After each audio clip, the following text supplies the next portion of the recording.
পুজোর আগে খেয়ে বঙ্গোপসাগরে আরো একটি নিম্নচাপ তৈরির সম্ভাবনা তৈরি হয়েছে বলেই জানিয়েছে আবহাওয়া দপ্তর।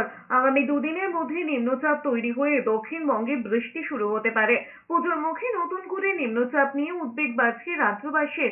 দক্ষিণের একাধিক জেলায় বর্তমানে বন্যা পরিস্থিতি তৈরি হয়েছে। ডিভিসি জল ছাড়াই প্লাবিত হয়েছে হাওড়া, হুগলি, দুই মেদিনীপুর, দুই বর্ধমান, বাঁকুড়ার মতো একাধিক জেলা।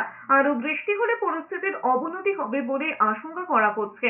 আলিপুর আবহাওয়া দপ্তর জানিয়েছে, পশ্চিম, মধ্য এবং সংলগ্ন দক্ষিণ পশ্চিম বঙ্গোপসাগরে একটি ঘূর্ণাবর্ত রয়েছে।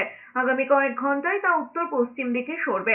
উত্তর পশ্চিম এবং সংলগ্ন মধ্য পশ্চিম বঙ্গোপসাগরের ওপর ওই ঘূর্ণাবর্ত থেকে তৈরি নিম্নচাপ অঞ্চলে তৈরি হতে পারে সোমবারের মধ্যে। শনিবার এবং রবিবার দক্ষিণবঙ্গের কিছু জেলায় বিক্ষিপ্ত বৃষ্টির পূর্বাভাস দিয়েছে আলিপুর আবহাওয়া দপ্তর।